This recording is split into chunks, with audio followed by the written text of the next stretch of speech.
Bro, সিউড়িতে দিয়েছে জায়গায় জায়গায় ডাস্টবিন। যেই কাজটা দুনিয়াতে 50 বছর আগে হয়ে যায়, সেই কাজটা সিউড়িতে হয় 50 বছর পর। ভাই আমাকে ভাবতেও অবাক লাগছে যে সিউড়িতে ডাস্টবিন দিয়েছে, না মানে লিটারালি। তো ভাই ডাস্টবিনের দুটো কালার ভেরিয়েন্ট আছে, একটা হচ্ছে ব্লু, একটা গ্রিন। তো সব জায়গায় ডাস্টবিন গুলো দেয়নি, কিছু কিছু মেন জায়গায় ডাস্টবিন গুলো দিয়েছে। and I am so proud. Yes, exactly. But ভাই রে ভাই, এটাই দেখাচ্ছে লোকগুলো আসলে কি ডাস্টবিন ইউজ করবে নাকি মাটিতে নোংরা ফেলবে। বিকজ ইটস সিউরিস মেন্টালিটি, ইউ নো। এগুলো কতটা ইউজ হয় এটাই দেখার এখন, সিউড়িবাসী এটা ইউজ করবে। I don't think so.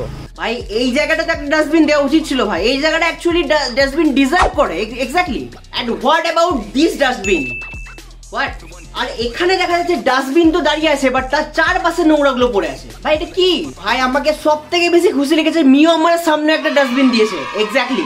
তো আমিও ডাস্টবিনটা সদ্ব্যবহার করার জন্য মিয়ানমার থেকে কিনে নিলাম একটা ভেজ প্যাটিস, এন্ড যেটা ওয়েস্টেজটা মানে যেটা প্লেটটাই ফেলবো ডাস্টবিনে, এন্ড আমি ডাস্টবিনটা শুভ উদ্বোধন করে ফেলবো। Exactly. Let's go, let's go, let's go.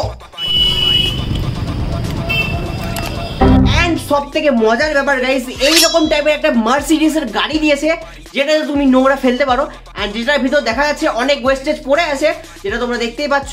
But সিউড়িতে কি মানুষ ডাস্টবিন ইউজ করবে সেটাই দেখার বিষয়। তোমাদের কি মনে হয় কমেন্ট করো।